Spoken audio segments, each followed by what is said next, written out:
Pen drive ಪ್ರಕರಣದಲ್ಲಿ ಪ್ರಜ್ವಲ್ ರೇವಣ್ಣ, ಮಾಜಿ ಸಂಸದ ಪ್ರಜ್ವಲ್ ರೇವಣ್ಣಗೆ ಮತ್ತೆ ಸಂಕಷ್ಟ.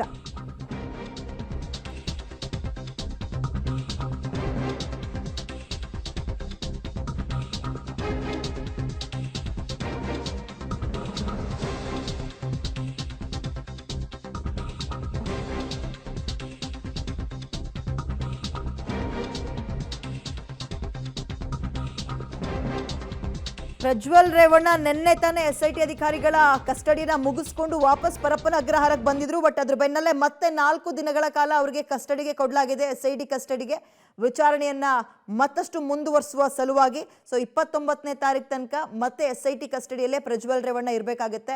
ಈ ಕಡೆ ಅಣ್ಣ ಹೋದ್ರು, ತಮ್ಮ ಬಂದ್ರು ಜೈಲೊಳಗೆ ಅನ್ನುವಂತಹ ಮಾಹಿತಿ ಬೆನ್ನಲ್ಲೇ ಮತ್ತೆ SIT ಈಗ ಅವ್ರನ್ನ ಹೆಚ್ಚಿನ ವಿಚಾರಣೆಗೆ, ತನಿಖೆಗೆ ಒಳಪಡಿಸ್ತಾ ಇದೆ. ಈ ಬೆನ್ನಲ್ಲೇ 29ನೇ ತಾರೀಕು ಅಂದ್ರೆ ಇನ್ನು 4 ದಿನಗಳ ಕಾಲ SIT ವಿಚಾರಣೆಯನ್ನ ಎದುರಿಸಬೇಕಾಗುತ್ತೆ ಪ್ರಜ್ವಲ್ ರೇವಣ್ಣ ಅವರು. ಬಹಳ ಸುದೀರ್ಘವಾದಂತಹ ವಿಚಾರಣೆಯನ್ನು SIT ಮಾಡ್ತದೆ ಎಲ್ಲ ಆಂಗಲ್ನಿಂದಲೂ ಕೂಡ. ಯಾಕಂದ್ರೆ ಪ್ರಕರಣ ಹಲವು ದಿನಗಳಿಂದ ಸದ್ದು ಮಾಡಿತ್ತು. ಅವ್ರು ಯಾವಾಗ ಅಬ್ರಾಡ್ನಿಂದ ವಾಪಸ್ ಬಂದ್ರು ಆಗಿನಿಂದಲೂ ಕೂಡ ಪ್ರಕರಣದ ತನಿಖೆಯನ್ನು ಚುರುಕುಗೊಳಿಸಿರೋ SIT ಟೀಮ್ ಇದೀಗ ಸಾಧ್ಯ ಆದಷ್ಟು ಅವ್ರನ್ನ ಕಸ್ಟಡಿಗೆ ತೆಗೆದುಕೊಳ್ಳುವ ಕೆಲಸಗಳನ್ನು ಮಾಡ್ತಾ ಇದ್ದು ವಿಚಾರಣೆಯನ್ನ ಮುಂದುವರಿಸ್ತಾ ಇದ್ದಾರೆ. ಇದೀಗ ಈಗಾಗಲೇ CID ಕಚೇರಿಯಲ್ಲಿ ಸೂರಜ್ ರೇವಣ್ಣ ಕೂಡ ವಿಚಾರಣೆಯನ್ನ ಎದುರಿಸ್ತಾ ಇದ್ದಾರೆ. ಅವ್ರದ್ದು ಬೇರೆ ಕೇಸ್, ಅದು ಸಲಿಂಗ ಕಾಮಕ್ಕೆ ಸಂಬಂಧಪಟ್ಟಂತೆ, ಅಸಹಜ ಲೈಂಗಿಕ ಕ್ರಿಯೆಗೆ ಸಂಬಂಧಪಟ್ಟಂತೆ.